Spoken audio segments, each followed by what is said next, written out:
로마서 6장 15절에서 23절까지 말씀을 함께 읽었습니다. 오늘의 말씀과 또 어제 본문의 말씀에서도 동일한 이야기를 계속 하는데요. 결국에는 결론은 그거죠.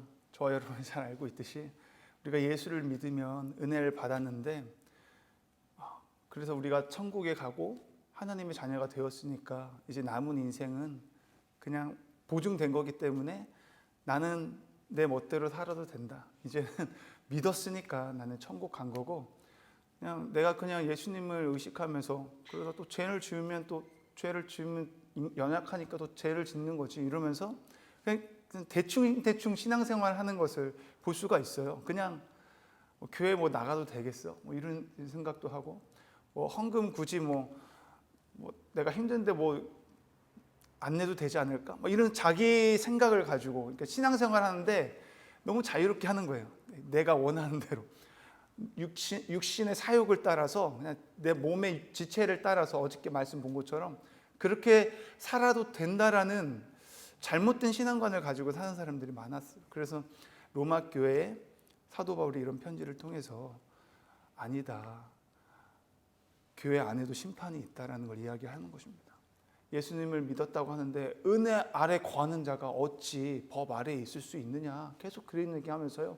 오늘도 결국에는 우리가 은혜를 받은 자들은 결국은 거룩한 삶을 살아가야 되고, 죄에 거하면 안 되고, 우리는 예수 그리스도 안에서 정말 이제는 사망이 아니라 하늘의 소망을 바라보는 자들이라면, 영생에 이르는 자들이라면 은혜 아래 거해서 하나님 말씀에 순종하는 삶을 살아야 된다. 그래야 우리가 영생에 이를 수 있다라는 것을 어제 말씀을 이어서 오늘도 하고 있어요. 6장 말씀 전체적인 내용이요. 그래서 잠깐 어제 본문에서 시작했던 부분이 이런 부분으로 시작했잖아요. 1절 말씀에 은혜를 더하게 하려고 죄에 거해도 될 것이라는, 그렇게 오해하는 자들에게 사도 바울은 단호하게 말했죠. 그럴 수 없느니라. 절대 그럴 수 없다. 죄에 거하면 안 된다. 근데 오늘도 말씀을 보니까요, 15절 말씀에 그런즉 어찌하리요, 우리가 법 아래에 있지 아니하고 은혜 아래에 있으니 죄를 지으리요, 그럴 수 없느니라 라고 또 이야기하고 있어요. 단호합니다. 그럴 수 없대요. 죄를 지으면 안 된다라는 것입니다. 근데 오늘 계속 이야기하겠지만 사도 바울은요 19절에서 이렇게 이야기해요. 너희 육신이 연약함으로 내가 사람이 예대로 말한다. 너희 육신이 연약한 걸 안다. 나도 연약할 안다. 인정하는 거죠. 인간의 본성이 있어요. 죄의 본성이 있기 때문에 하나님 말씀대로 살아가는 건 알지만 자꾸만 내 육신이 원하는 대로, 내가 하고 싶은 대로 쾌락을 쫓고 세상을 쫓아갈 때가 있다는 거예요. 다시 옛사람, 옛 자아를 돌아가서 살아가고자 하는 마음이 강하다는 것을 사도 바울이 모르는 게 아니었어요. 알았다는 거예요. 그렇잖아요. 19절에 너희 육신이 연약함으로, 내 육신이 연약함으로. 근데 이걸 누가 또 잘 알아요? 하나님은 더 잘 알아요. 사도 바울이 너희들의 육신이 연약함을 알아. 그런데 하나님은 어떨까요? 우리의 연약함을 더 잘 아시겠죠. 이것을 우리가 안다면 저 여러분도 나의 연약함을 알기에, 그래서 사도 바울이 그런 고백을 하잖아요. 오히려 나는 곤고한 자라고, 사망의 법과 하나님의 법 안에서 갈등하고 싸운다고 이야기하잖아요. 저와 여러분이 오늘도 그렇게 죄 가운데 싸우는 거죠. 내가 하나님 말씀에 순종하랴, 아니면 내가 원하는 대로 살아가냐. 이 두 갈등 가운데서 저와 여러분은 하나님의 말씀을 순종하는 그 일을 선택할 수 있는 저와 여러분이 되었으면 좋겠습니다. 어제 말씀에서 그런 이야기를 해요. 죄의 영향력, 어제 말씀뿐만 아니라 계속해서 사도 바울이 주장하는 말씀은 우리가 죄의 영향력 아래에 있었다. 그래서 사망이 왕노릇했다. 사망이 왕노릇하는 것은 원수의 지배를 받는 삶을 살았다. 그게 우리의 옛사람의 모습이라고 이야기하고 있습니다. 그러나 이제는 내가 예수 그리스도를 믿음으로 말미암아 어떻게 돼요? 예수와 함께 하는 이제 거듭난 새로운 삶을 살게 된 거예요. 새로운 존재로서 살게 됐죠. 그것을 뭘로 끄집어내면서 설명을 했어요. 어저께 세례를 끄집어내서 이야기했습니다. 이제 나는 죽고 물속에 들어가서 나는 죽고 다시 올라왔을 때는 이제 옛사람은 다 죽어 없어지고 내 안에 예수 그리스도와 함께 다시 살아나는 역사. 완전 새로운 존재가 된 거죠. 새로운 신분을 가지게 된 겁니다. 우리가 죄에서 벗어나 의롭다함을 이제 얻게 된 것입니다. 어제 본문이었지만 우리 한번 로마서 6장 6절에서 7절 말씀을 함께 읽었으면 좋겠는데요. 로마서 6장 6절에서 7절 말씀을 함께 읽겠습니다. 시작. 우리가 알거니와 우리의 옛사람이 예수와 함께 십자가에 못 박힌 것은 죄의 몸이 죽어 다시는 우리가 죄에게 종노릇하지 아니하려 함이니 이는 죽은 자가 죄에서 벗어나 의롭다 하심을 얻었으니라. 아멘. 죄의 몸이 죽어 다시는 우리가 죄에게 종노릇하지 아니하려 함이니라. 다시는 죄에게 종노릇하지 않고 어떻게 돼요? 죽은 자가 죄에서 벗어나 의롭다 하심을 얻었느니라. 이제는 우리가 의의 종노릇을 하며 살아가야 되는 거죠. 의, 예수님께 지배받고 예수님과 연합되어서 살아가는 삶을 살아가야 된다는 것입니다. 이것이 마땅하다는 거예요. 죄 아래 거하는 자는 어떤 사람이냐면 육체의 소욕에 사로잡힌 자, 나를 위한 삶을 사는 사람이고, 은혜 아래에 거하는 자들은 예수님과 연합되어서 예수님처럼 하나님 아버지의 말씀에 죽기까지 순종했던 것처럼 우리도 그 말씀에 죽기까지 순종하며 사는, 하나님께 우리의 삶을 드리는 삶이 은혜 아래 거하는 삶이라는 거예요. 그렇기 때문에 예수 믿고 거듭난 인생이라면 죄 아래 거하면 안 된다. 은혜 아래 거해야 된다. 말씀에 순종하는 자는 하나님께 자신의 삶을 드리는 자인 줄 믿습니다. 오늘도 저와 여러분이 하나님께 우리의 삶을 드릴 수 있기를 축복합니다. 말씀에 순종해야지 가능하다라는 것이죠. 그러한 삶을 사는 자는 죄 가운데 거하는 자가 아닌 은혜 아래 거하는 삶을 사는 복된 인생이라고 어제 본문에서는 살펴보았습니다. 오늘 본문도 계속 마찬가지예요. 반복하는 이야기를 하고 강조하는 거죠. 그 반복한다는 건 그만큼 중요하기 때문에 강조하는 것이겠죠. 어제 본문에 이어서 그러니까 어떻습니까? 어떻게 할 겁니까? 우리가 법 아래에 있지 아니하고 은혜 아래에 있으니 죄를 지을 수 있겠습니까? 절대 그럴 수 없다라는 겁니다. 은혜 아래에 거하는 자가 어찌 죄를 지으며 살아가겠습니까? 다시는 죄 가운데 있으면 안 됩니다. 강조를 계속하면서 불의의 병기를 드리는 것은 어저께 뭐라고 했어요? 육체를 따라 내가 원하는 삶을 선택하는 것이 불의의 병기를 드리는 삶입니다. 의의 병기는요, 예수님을 따라서 예수님과 연합돼서 내가 원하는 삶을 사는 것이 아니라 하나님의 뜻을 선택하는 삶. 그래서 말씀에 순종하기를 선택하는 것을 의미하는 거죠. 저와 여러분은 불의의 병기가 아니라 의의 병기를 드릴 수 있는 삶을 살 수 있기를 소망합니다. 여러분은 내가 하고 싶은 것을 선택하실 건가요? 아니면 하나님의 뜻을 이루는 말씀에 순종함으로 마땅히 해야 할 일을 선택하실 건가요? 오늘 그 갈등 가운데서 그 둘 중에 어떤 것을 선택해야 될지를 선택하는 데 있어서 하나님께 도움을 구했으면 좋겠습니다. 하나님, 내가 정말 의의 병기로서 내 뜻을 이루는 것이 아니라 하나님 말씀에 순종하고 하나님의 뜻을 이루는 삶을 살기를 원합니다. 나를 통해서 하나님의 나라가 더 확장되어지는 역사가 있기를 원합니다. 의의 병기로 드립니다. 나를 하나님께 드리기를 원합니다. 그렇게 고백하면서 자꾸 입술로 선포하며 믿음으로 나아가는 저와 여러분이 되기를 축복합니다. 우리 한번 16절을 함께 읽어볼까요? 오늘 본문 말씀 16절을 우리 함께 읽겠습니다. 시작. 너희 자신을 종으로 내주어 누구에게 순종하든지 그 순종함을 받는 자의 종이 되는 줄을 너희가 알지 못하느냐? 혹은 죄의 종으로 사망에 이르고 혹은 순종의 종으로 의에 이르느니라. 아멘. 죄의 종이라는 것은 죄의 지배를 받는 거잖아요. 우리가 이 육신에게 져서 하고 싶은 일을 하는 것이 아니라 말씀에 순종하고 하나님의 뜻을 내가 해야지, 마땅히 내가 해야 할 일을 해야지 라고 하면서 의의 길을 따를 수 있는 저와 여러분이 되었으면 좋겠어요. 여기 보니까 방금 읽은 말씀에 순종의 종이라고 하잖아요. 순종의 종으로 의에 이르니라. 순종의 종으로 의에 이르는 사람은 하나님의 자녀된 삶을 사는 사람인 줄 믿습니다. 우리가 말씀에서도 있잖아요. 우리가 영접하는 자, 곧 그 이름을 믿는 자들에게는 하나님의 자녀가 되는 권세가 주셨다고 하잖아요.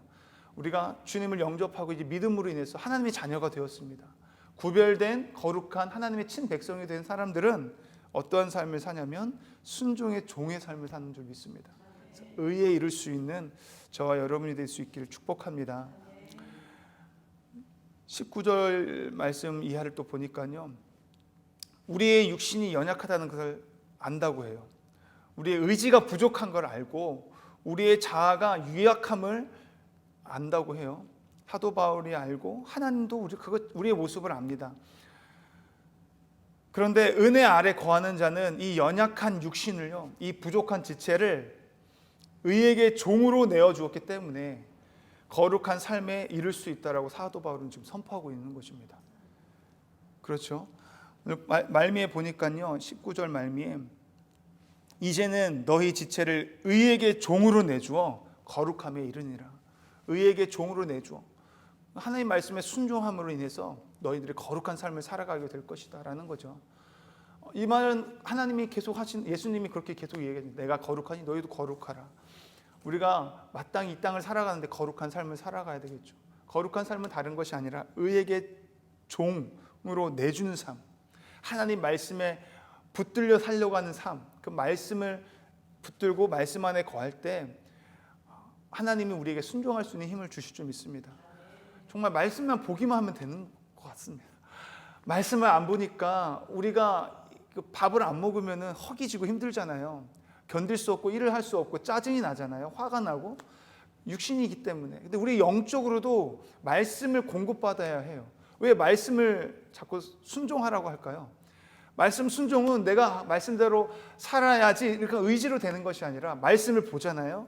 말씀을 보고 말씀을 읽으면 말씀 자체가 예수님인 줄 믿습니다. 예수님이 말씀하시는 것을 우리가 읽고 말씀 또 입술로 선포할 때에 그게 내 귀로 들려짐으로 인해서 누가 누구에게 말하는 거예요? 내가 나한테 말하는 것이 아니라 말씀을 읽으면 예수님이 나에게 이야기해 주는 걸 들린다니까요. 그러면 어떻게 돼요? 내가 이러면 안 되는데 이렇게 살았네라는 것을 하나님께서 깨닫게 해주셔서 오늘 하루도 내가 말씀에 순종해야 되겠구나라는 힘이 생기게 됩니다. 그래서 말씀을 읽으면요, 괜히 놀라운 일이 일어나는 것이 아니에요. 매일같이 말씀을 읽고 매일같이 큐티하고 그 하나님이 우리 가운데 말씀을 적용할 수 있는 또 은혜를 주셔서 오늘도 내가 누군가를 이렇게 섬겨야지, 오늘도 누구를 내가 이렇게 사랑해야지라고 하는 하나님 실질적으로 구체적으로 하나님 말씀해 주시는 걸 저와 여러분이 경험했을 줄 믿습니다. 문제는 뭐냐면요, 말씀을 안 보니까 그리고 기도를 안 하니까 우리가 세상을 바라보게 되고 내 생각대로 살게 되고 내 멋대로 신앙생활하게 되는 거예요. 우리가 그것을 잘 안다면 오늘도 말씀처럼 의에게 종으로 내주어서 거룩한 삶, 말씀에 순종하는 삶을 살게 될 줄 믿습니다. 오늘도 말씀 볼 수 있는 저와 여러분이 되기를 바랍니다. 그렇게 돼서 의에게 종으로 내주었다는 것은 더 이상 죄의 영향력 아래에 있는 것이 아니라 말씀의 영향력 아래에 있기 때문에 생명 안에서 왕노릇하는 자로서 거룩한 삶을 살아가게 될 수 있다는 것을, 이 진리를 지금 사도 바울, 너무 잘 아는 사도 바울이 계속해서 선포해주고 있는 것이죠. 이 거룩한 삶을 사는 자는요, 죄에 대하여 부끄러워하게 됩니다. 말씀대로 사는 사람은 죄에 대해서 부끄럽기 때문에 그것을 하는 것에 대해서 난 저렇게 살 수 없어, 그렇게 안 해 하고 안 할 수 있다라는 거예요. 말씀을 보니까요, 우리 20절에서 22절까지 함께 읽을까요? 시작. 너희가 죄의 종이 되었을 때에는 의에 대하여 자유로웠으니라. 너희가 그때 무슨 열매를 얻었느냐? 이제는 너희가 그 일을 부끄러워하나니 이는 그 마지막이 사망이라. 그러나 이제는 너희가 죄로부터 해방되고 하나님께 종이 되어 거룩함에 이르는 열매를 맺었으니 그 마지막은 영생이라. 아멘. 아멘. 부끄러워서 죄를 안 짓는 거예요. 죄를 안 짓는 이유는 또 한 가지가 있는데 사망이 있기 때문에, 그걸 알기 때문에, 마지막은 사망이기 때문에 우리가 죄를 짓지 않게 된다는 거예요. 그렇다면 반대로 우리가 의의 종으로서 거룩한 삶을 살게 되면 반드시 맺게 되는 열매가 있는데 그것은 영생이라고 말씀하는 거죠. 계속 반복하는 거예요. 계속 의의 종으로 내줘야 된다. 사망이 왕노릇하게 하면 안 된다. 죄 아래 영향력 안에 있으면 안 된다. 죄의 종로를 타면 안 된다. 사도 바울은 그 단어를 계속 이어가면서 계속 반복하면서 강조하는 거예요. 뭘 강조하는 거예요? 죄 아래에 머물러 있지 말라고. 죄 아래 거하지 말라고. 은혜 아래 거해 있어야 된다고. 그러려면 말씀 안에 있어야 되고 말씀에 순종하는 삶을 살아야 된다. 예수 그리스도와 연합된 삶을 살아야 된다. 오늘도 하나님의 은사는 마지막 절에 보니까요. 하나님의 은사는 뭐예요? 하나님의 하나님의 은혜는 다 똑같은 말이잖아요. 은사, 선물, 은혜는 그리스도 예수 우리 주 안에 있는 영생이니라. 아멘. 그리스도 예수 주 안에 있는 자들은 영생을 얻을 수밖에 없는, 그 안에 거하는 자, 그분과 연합돼서 그분과 동행하고 그분을 자꾸 의식하면서 살아가는 삶, 그분이 주인 되는 삶. 2023년도 우리 교회의 표어가 무엇입니까? 예수가 주 되심을 선포하라. 예수님이 우리 나의 삶의 주인이심을 선포하면서 사는 사람은요, 의식할 수밖에 없잖아요. 매 순간 선포하는 사람은 내가 내 삶의 주인이 내가 아니라 예수님이지. 그러니까 내가 원하는 삶을 사는 것이 아니라 내 주인이 원하는 삶을 내가 해야지 하면서 살아가게 되면 거룩한 삶을 살게 되고, 그 사람이 의의 병기로 내어주는 사람이고 의의 종으로 내어주는 사람이기 때문에, 은혜 아래 거하는 사람이기 때문에 영생의 열매를 맺게 된다라는 거죠. 아멘. 우리가 영생을 얻어야지 해서 순종을 하는 것이 아니에요. 순종을 하면 맺게 되는 것이 영생이라는 거예요. 착각하면 안 돼. 내가 천국 가려고 내가 이렇게 열심히 고생하면서 신앙생활하지, 이게 아니라 내가 말씀에 순종하면서 예수님과 함께 이 천국을 누리며 살아가면은 자동적으로 맺게 되는 열매가 있는데, 그게 영생이라는 것입니다. 저와 여러분이 오늘도 그렇게 주님 안에 거하여서, 은혜 안에 거하여서 거룩한 삶을 살아내고, 그렇게 삶으로 인해서 우리를 통해서 다른 안 믿는 자들이 우리를 부러워할 수 있는, 정말 부러워해서 어떻게 돼요? 그들도 나도 예수님 믿고 싶어질 수 있도록 그렇게 예수의 향김을 드러낼 수 있는 은혜 아래 머무는 저와 여러분이 되었으면 좋겠습니다. 아멘. 기도하시겠습니다. 사랑과 은혜가 풍성하신 하나님 아버지, 생명 안에서 왕노릇하는 거룩한 자녀, 거룩한 백성으로 소유 삼아 주시니 감사합니다. 오늘도 하나님의 자녀답게 아버지의 말씀을 따라 순종하며 세상과 구별된 거룩한 삶을 살아갈 수 있도록 은혜를 허락하여 주시옵소서.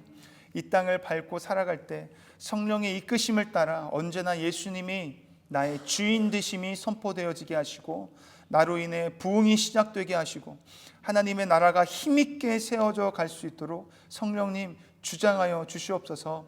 오늘도 기도하며 나아갈 때 성령님 주관하여 주시고 운행 역사하여 주시옵소서. 예수님의 이름으로 감사드리며 기도드립니다. 아멘.